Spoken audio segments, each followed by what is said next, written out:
गुल प्लाज़ा ही हमारा सब कुछ था। ना सिर्फ जमा पूंजी मेरी, तो अपने वालिद साहब इस शानी में शहीद हुए हैं। मैंने अपनी आंखों से अपने आप को यतीम होता हुआ भी देखा और अपने माल से भी अपने आप को जाता हुआ देखा। आज भी जब ये माल लगाता हूँ तो एक एक सामान में, एक एक चीज़ में उनकी यादें मौजूद हैं।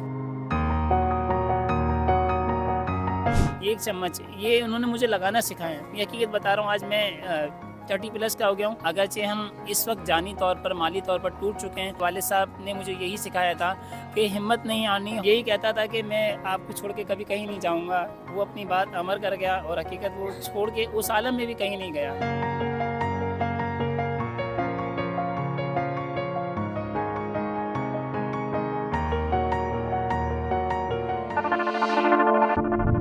अस्सलाम वालेकुम। मेरा नाम ताज मोहम्मद है। गुल प्लाज़ा में शॉप नंबर 69 मेज़नाइन फ्लोर पर हमारी शॉप थी और क्रॉकरी का आइटम था। Crockery, kitchen ware, kitchen gates, ये सारी चीज़ों का हमारा काम था। तो अल्हम्दुलिल्लाह हमने इसी काम को दोबारा शुरू किया है। ना सिर्फ यहाँ शुरू किया बल्कि हम ऑनलाइन इंस्टाग्राम, फेसबुक, व्हाट्सएप वगैरह पे भी ताज स्टोर 825 के नाम से हम इंस्टाग्राम पर काम कर रहे हैं। गुल प्लाज़ा ही हमारा सब कुछ था। अगर देखा जाए तो हमारी पूरी ज़िंदगी की जमा पूंजी थी वो गुल प्लाज़ा में ही थी। ना सिर्फ जमा पूंजी मेरी, तो अपने वालिद साहब इस शानी में शहीद हुए हैं। और मेरे वालिद साहब ये कहते थे कि बेटा हिम्मत नहीं हारनी है ना, चाहे कोई भी लम्हा है। इससे पहले अगरचे लॉकडाउन का सीज़न आया या कोई ऐसा मामला आया तो मेरे वालिद साहब ने मुझे यही सिखाया था कि हिम्मत नहीं हारनी, हौसला नहीं हारना। अगरचे हम इस वक्त जानी तौर पर, माली तौर पर टूट चुके हैं, लेकिन मेरे वालिद साहब का जो एम था उसी एम को लेते हुए दोबारा से अल्लाह की रज़ा के लिए और अल्लाह से इस यकीन के साथ दोबारा से काम करें कि इंशाअल्लाह अल्लाह ने चाहा तो दोबारा से इस कारोबार में हम कामयाब होंगे। मैं, मेरे वालिद साहब और मेरी दुकान का लड़का, हम 3 अफराद दुकान पे साथ होते थे। हफ्ते वाले दिन जिस दिन आग लगी उस दिन 9:30 पर मैं किसी काम से, मैं एज़ आ प्रोफेशनल नात रिसाइटर हूँ, मैं एक जगह नात पढ़ने गया था। तो 9:30 में अपने वालिद साहब से इस तरह मुखातिब होकर गया कि बाबा मैं जा रहा हूँ, इंशाल्लाह 11 बजे हम दोबारा मिलेंगे। 11 बजे हमने एक जगह काम से जाना था, दोनों ने एक जगह मिल के जाना था। 10:36 पर मुझे मेरी वालिद साहब के नंबर से फ़ोन आया। मेरी दुकान का लड़का बात कर रहा था कि ताज भाई दुकान पे आग लग गई है और अब्बू बेहोश हो गए हैं, आप जल्दी आओ। मैंने कहा मैं आ रहा हूँ, बस थोड़ी देर में, आप अब्बू को पानी दो या पानी पिलाओ।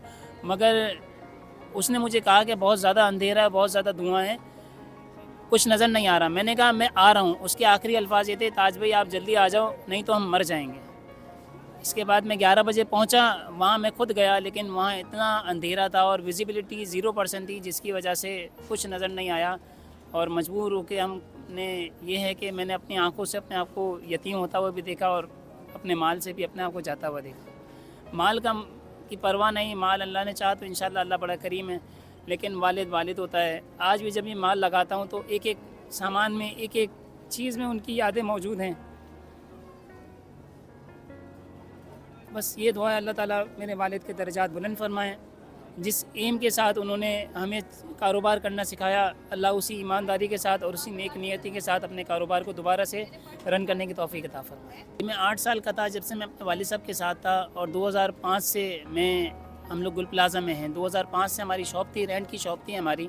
2005 से मैं अपने वालिद साहब के साथ था। फिर रिसेंट ये आलम था कि एक ज़िम्मेदारी बन गई थी कि शॉप जाना है, शॉप खोलनी है और शॉप संभालनी है, क्योंकि वालिद साहब मेरे 70+ थे, काफ़ी एजिड थे। फिर वो आराम से आते थे, 2 बजे आते थे।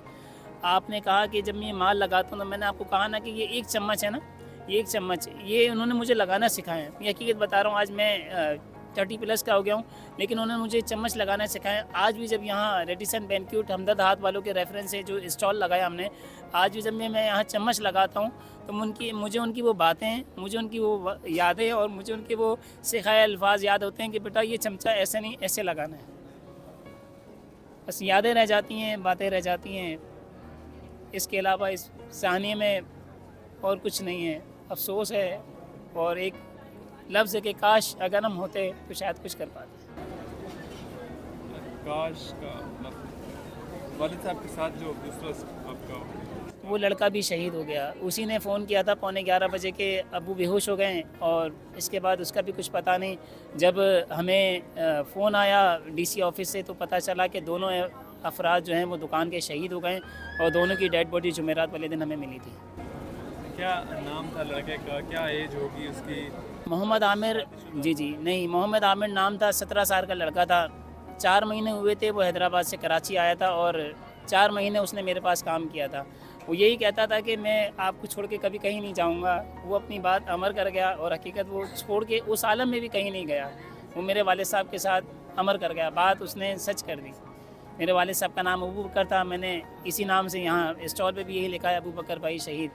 अल्लाह ताला गुल प्लाज़ा में जितने लोग शहीद हुए हैं तमाम के दर्जात बुलंद फरमाए। अल्हम्दुलिल्लाह नादिया क्रॉकरी स्टोर गुल प्लाज़ा में एक बहुत बड़ा नाम था। मेरे वालिद साहब का एक बहुत अच्छा क्राइटेरिया था, बहुत अच्छा नाम था। और माल का तो ये था कि अल्हम्दुलिल्लाह यहाँ गुल प्लाज़ा में भी जितने हमदर्द हाथ के थ्रू जितने मौजूद हैं ना यहाँ दुकानदार, वो सब जानते हैं कि अबू बकर का एक नाम था और अबू बकर का एक काम करने का अंदाज़ अलग था।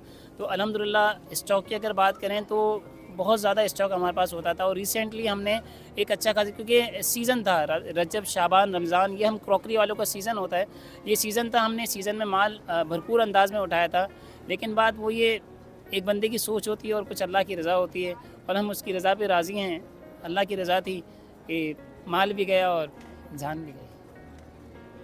और भाई आपने कहा लड़के के, तो वो लड़का मुझे कहता था कि ताज भाई आप, मेरे पास इत्तफाक 2 बाइकें थी। एक बाइक तो थी वो जो बहुत ख़राब हो गई थी, मुझे कहता था ताज भाई रमज़ान के बाद नहीं, अब बाइक मुझे देना, ये बाइक मैं लूँगा, मैं बाइक चलाऊँगा।